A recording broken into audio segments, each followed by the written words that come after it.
حدیث رسول، آئمہ اربع تمام کے نزدیک یہ ساز و آواز اور گانا بجانا حرام ہے، لیکن ہمارے درباروں پر، ہمارے مزاروں پر کیا ہوتا ہے؟ حضرت صاحب کا عرس ہے اور قوالی بج رہے، ساز بج رہے۔ اور قوالی کا معنی کیا ہے؟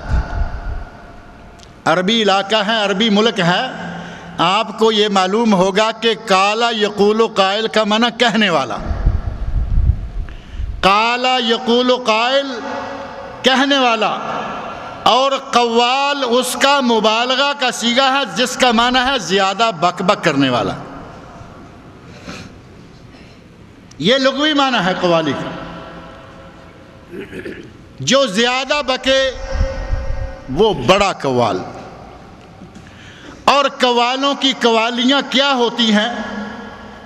مزار شریف پر کھڑے ہو کر حضرت کی قوالی جو ہے وہ گائی جا رہی ہے۔ اگر نشہ ہوتا شراب میں تو بوتل ناچتی۔ کیا ثواب پہنچا رہے ہو اپنے بزرگوں کو؟ کن تعلیمات کو نشر کر رہے ہو؟ لوگوں کو کیا تاثر دے رہے ہو؟ لوگوں کو شراب کی لت لگانے کے لیے بدبخت کہہ رہا ہے اگر نشہ ہوتا شراب میں تو ناچتی بوتل۔ اس کا معنی یہ ہے کہ پیو۔ قرآن کریم حرام کہے، حدیث رسول حرام کہے، پوری امت کا اجماع ہے کہ شراب حرام ہے، یہ بدبخت کہتا ہے اگر نشہ ہوتا شراب میں تو بوتل ناچتی۔ یہ مزاروں پہ قوالیاں گائی جا رہی۔ اور یہ تو ایک مثال ہے، اس قسم کی بےہودگیوں سے بری ہوئی قوالیاں عید میلاد النبی کے موقع پر، سرکاروں کے پاس، ان کے درباروں پر، آج پاکستان اور انڈیا میں اس کی بھرمار ہو چکی ہے۔ ماہ محرم کا آغاز ہوتا ہے تو یہ سلسلہ شروع ہوتا ہے۔ محرم، ادھر محرم کی پہلی تاریخ شروع ہوئی، اللہ کے حرمت والے مہینوں میں سے ایک مہینے کا آغاز ہوا۔ محرم حرمت والا ہے یا نہیں؟ اور کیا حضرت امام حسین کی شہادت سے یہ حرمت شروع ہوئی تھی؟ ہمارے یہاں ایک تصور یہ پایا جاتا ہے کہ امام حسین، حضرت حسین رضی اللہ عنہ، بلکہ امام حسین علیہ السلام کہیں جو لوگوں کا کلمہ ہے، امام حسین علیہ السلام سے لے کر ماہ محرم کو یہ مقام حاصل ہے۔ اور اللہ کے بندو، اپنی کتاب قرآن تو پڑھو، دور نہ جاؤ، صرف قرآن کھول کر دیکھو۔ قرآن کیا کہہ رہا ہے؟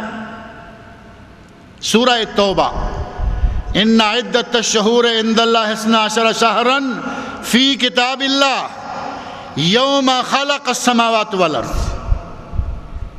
اللہ کے نزدیک مہینوں کی تعداد 12۔ کب سے؟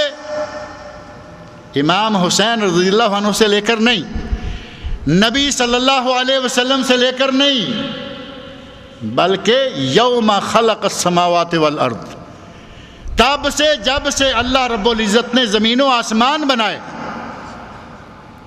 اللہ نے ہمارا کیلنڈر تب سے تیار کر کے بھیجا ہوا ہے۔ اس آیت میں مہینوں کی تعداد 12 اور آگے فرمایا منہا اربعۃ حرم، ان 12 مہینوں میں سے 4 مہینے حرمت والے ہیں، 4 مہینے عزت والے، برکت والے۔ اور وہ 4 مہینے برکت والے کون ہیں؟ قرآن نے نہیں بتایا، لیکن قرآن کے ترجمان حضرت محمد رسول اللہ صلی اللہ علیہ وسلم کی صحیح حدیث میں آیا، ثلاث متوالیات، وہ 4 مہینے ان میں سے 3 مسلسل ہیں۔ ثلاث متوالیات، وہ کون کون سے؟ ذوالقعدہ، ذوالحجہ والمحرم، یہ 3 مہینے مسلسل۔ ورجب مضر الذی بین جمادہ و شعبان، فرمایا چوتھا مہینہ ہے رجب کا جو جمادی الثانی اور شعبان کے درمیان ہے، یہ جو پچھلا مہینہ گزرا ہے۔ اللہ رب العزت نے ماہ محرم کو حرمت والا بنایا، اللہ رب العزت نے ماہ رجب کو حرمت والا بنایا۔ ان 2 مہینوں کی حرمت کا ہم کیا تماشا لگاتے ہیں؟ ہمارے پاک و ہند میں کیا ہو رہا ہے آپ کے سامنے؟ پہلی تاریخ ہلال محرم نظر آتا ہے تو کچھ لوگوں کی چارپائیاں الٹ جاتی ہیں، چارپائیوں پہ سونا ختم، کپڑے بدل جاتے ہیں، رنگ برنگے لباس پہننے والوں کے یہاں کالا لباس شروع ہو جاتا ہے۔ یہ ہمارے ہاں یا نہیں؟ محرم کی پہلی تاریخ، مقدس مہینہ، حرمت والا مہینہ اور سال کا پہلا دن، اور ہمارے مسلمان نے اس کے ساتھ یہ حشر کیا کہ کالے کپڑے اللہ رب العزت نے خیر و برکت کے ساتھ نئے سال کا آغاز کیا ہے، خوشی مناؤ، اللہ کا شکر بجا لاؤ، سوگ کس بات پر؟ کہیں گے جی یہ مہینہ وہ ہے جس میں حضرت حسین رضی اللہ عنہ نے شہادت پائی تھی۔ سوگ منانے کا نبی صلی اللہ علیہ وسلم نے کتنا عرصہ حکم دیا ہے؟ 3 دن، اور اگر کسی عورت کا شوہر فوت ہو جائے تو اس کو 4 مہینے 10 دن۔ قرآن نے کہا 4 اشہر و 10، 4 مہینے اور 10 دن وہ عورت سوگ منا سکتی ہے جس کا شوہر فوت ہو، بھائی فوت ہو، باپ فوت ہو، بیٹا فوت ہو، چاہے کوئی دوسرا رشتہ دار فوت ہو، صرف 3 دن۔ اب حضرت حسین رضی اللہ عنہ کو فوت ہوئے کتنا عرصہ ہوا ہے؟ 4 مہینے 10 دن ہوئے یا نہیں؟ سب سے لمبا افسوس تو یہی تھا نا، 4 مہینے 10 دن لمبا پیریڈ ہے جو بیوی کے لیے ہے، اور حضرت حسین رضی اللہ عنہ کو شہید ہوئے 1400 سال ہو رہے۔ اب یہ کیا کر رہے ہیں؟ کس قسم کا سوگ ہے یہ؟ اللہ کے رسول صلی اللہ علیہ وسلم کا نواسہ فوت ہوا، اللہ کے رسول صلی اللہ علیہ وسلم کی تعلیمات کو سامنے رکھو، جو کچھ آپ نے فرمایا ہے عمل کرو۔ ان کی بیوی 4 مہینے 10 دن سوگ منائے، دوسرے کسی مسلمان کو اجازت نہیں ہے کہ 3 دن سے زیادہ سوگ قائم رکھے۔ یہ 1500 سال سے سوگ منائے چلے جا رہے ہیں، کالا کپڑا پہنتے ہیں، لگتا ہے کہیں دال میں کوئی کالا ہے۔ آپ کو بھی لگتا ہے یا نہیں؟ مجھے لگتا ہے، میں نے پچھلے عرصہ میں تھوڑا سا قرآن کریم کی بعض آیات پر غور کیا تو مجھے لگا کہ قرآن میں تاریخ انسانیت کا تسلسل یہ بتاتا ہے کہ ہمیشہ جو آدمی جرم کرتا ہے وہی روتا ہے، وہی پیٹتا ہے، وہی ماتم کرتا ہے۔ قرآن کریم حضرت آدم علیہ السلام کے بیٹوں کا میں مختصر سا تذکرہ کرتے ہوئے گزر جاتا ہوں۔ حضرت آدم علیہ السلام کے بیٹوں میں سے ایک نے دوسرے بھائی نے بھائی کو قتل کر دیا، قرآن کریم میں واقعہ موجود ہے۔ قابیل نے حابیل کو قتل کر دیا، اور پھر اس کی لاش کو کندھے پہ لاد کر روتا پھر رہا ہے۔ قرآن نے ذکر کیا ہے، یا ویلتا، میں ہلاک ہو گیا، باپ اپنے بھائی کو قتل کر بیٹھا ہوں، اب میں کیا کروں؟ اللہ رب العزت نے 2 کوے بھیجے۔ قرآن کریم نے بڑا صاف طور پر بتایا، 2 کوے بھیجے، ایک کوے نے دوسرے کو مارا، زمین میں گڑا کھودا، اس میں بند کیا، اوپر مٹی ڈال دی۔ یہ کہتا ہے کہ مجھے افسوس کہ میں اس پرندے سے بھی گیا گزرا ہوں کہ اس نے تو اپنے بھائی کو مار کے دفن کر دیا، میں اتنا بھی نہیں کر سکتا تھا۔ مارا بھی خود، افسوس بھی خود کیا۔ تھوڑا آگے آ جائیں، حضرت یوسف علیہ السلام کا واقعہ ہے۔ حضرت یوسف علیہ السلام کو ان کے بھائیوں نے قتل تو نہیں کیا تھا، لیکن قتل کا ڈھونگ تو رچایا۔ ان کی قمیص پر خون لگا کر اپنے باپ کے پاس لے کر آ گئے۔ قرآن پڑھ کر دیکھیں، سورہ یوسف آیت نمبر 16 کھول کر دیکھیں کہ کیا کیا رہے ہیں بھائی۔ قرآن نے بتایا، جاؤ اباہم عشاء یبکون، جاؤ اباہم عشاء یبکون، یہ جنہوں نے کہا کہ یوسف کو بھیڑیا کھا گیا، انہوں نے خود اپنے ہاتھوں سے یوسف علیہ السلام کو کنویں میں ڈالا، روتے ہوئے باپ کے پاس آ کے کہتے ہیں کہ یوسف جو ہے وہ مارا گیا۔ یہ قرآن میں آنے والے واقعات ہیں، لیکن توجہ کی تھوڑا سا غور سے پڑھنے کی ضرورت ہے۔ قرآن بتا رہا ہے کہ انہوں نے یوسف کو خود کنویں میں ڈالا اور خود روتے ہوئے آئے۔ اور ایک واقعہ قرآن کریم کی سب سے بڑی سورت سورۃ البقرہ، جو اس کے نام کا اصل سبب بھی ہے۔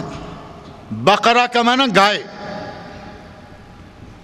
یہاں ہوتے ہوئے یہ بھی تو فائدہ ہے نا کہ یہاں ہمیں معلوم ہے بقرہ کس کو کہتے ہیں، بقرہ، بقرہ یا بقرہ گائے۔ اور سورۃ البقرہ کا نام ہی صرف اس لیے سورۃ البقرہ ہے کہ اس میں اللہ رب العزت نے ایک جگہ بنی اسرائیل کا ایک واقعہ ذکر فرمایا جس میں گائے کا ذکر ہے۔ اس واقعہ کی تفصیلات آپ سورہ بقرہ سے نکال کر دیکھ لیجیے۔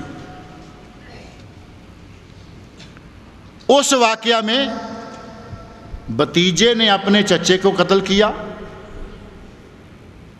قتل کرنے کے بعد لاش کو پھینکا تھوڑا دور اور پھر بھاگا ادھر ادھر، شور مچاتا ہو میرے چچا کی لاش وہاں پڑی ہوئی ہے، میرے چچا کو کسی نے قتل کر دیا۔ حضرت موسیٰ علیہ السلام کا زمانہ ہے۔ موسیٰ علیہ السلام کو اللہ نے حکم دیا، موسیٰ ان کو کہو کہ ایک گائے ذبح کریں۔ اب گائے کون سی ذبح کرے؟ یہاں ایک عجیب واقعہ، بنی اسرائیل کی عجیب حکایت ہے، سوال پہ سوال، سوال پہ سوال کرتے گئے، گائے کیسی ہو، اس کا رنگ کیا ہو، اس کی عمر کیا ہو، اتنے سوال کیے کہ اب ان صفات کی مالک گائے نہیں ملتی۔ بہرحال گائے مل گئی، گائے کو ذبح کیا گیا۔ اللہ کے حکم کے مطابق گائے کا ایک گوشت کا ٹکڑا لاش کو لگایا، لاش بول کر کہنے لگی جو سب سے زیادہ چلا رہا ہے، سب سے زیادہ رو رہا ہے، جو ماتم کر رہا ہے، یہی تو میرا قاتل ہے۔ میری بات کی سمجھ آ رہی ہے یا نہیں؟